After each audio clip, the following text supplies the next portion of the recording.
بالا ماڼۍ تاڼې په حدود کوهاټ روډ باندې یو کس دا یو سټوډنټ نه اے ټي ایم کارت تښتولی دی او هغه نه بیا 1 لک روپۍ وباسلي دي. دا نننۍ ویډیو چې کوم دا کم خلک چې اے ټي ایم کارت استعمالي دی دپاره کتل ډېر ضروري دي. وقاص نومي کس دی د رپورټ درج کړی دی په بالا ماڼۍ تاڼې کې. چیرې دی سټوډنټ دی او د بل روډ چې کوم دی هغه د ملک نه بهر دی، د هغه اے ټي ایم کارت دې ته پرېښی دی او چې کله پیسې راولېږي نو په د اے ټي ایم کارت باندې دې راوباسي. وي پرون زه تللی وم هلته د هغه په اے ټي ایم کارت باندې پیسې راوباسلې. وایي چې څنګه په دې کوهاټ روډ باندې بینک کې اے ټي ایم ته ورغلم نو په دې دوران کې موټرسایکل باندې مې یو کس راغلو، وایي هم زر ما سره نږدې شو.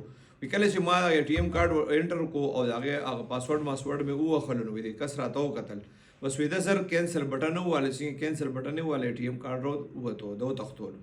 وی بیا لږ ساعت پس وی ما خو کوشش وکړو چې وینیسم خو دی وتښتېد د موټرسایکل باندې. وی بیا مې ورور راته کال وکړو چې یاره تاسو 1 لک روپۍ وباسلې. ویې ویل چې نه موږ خو نه دي وباسلې، موږ خو کارت داسې چا تښتولی دی.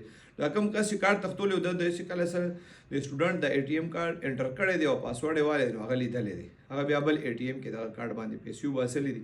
کله هم چې تاسو اے ټي ایم کې اے ټي ایم کارت ځان سره واخلې او اے ټي ایم نه پیسې روباسئ نو که خیال هم کړي دي دروازې کې لاک لګېدلي، کله هم چې دغه دننه مشین طرف ته ځئ نو دا لاک لګوئ نو بیا به داسې واقعیت نه کېږي.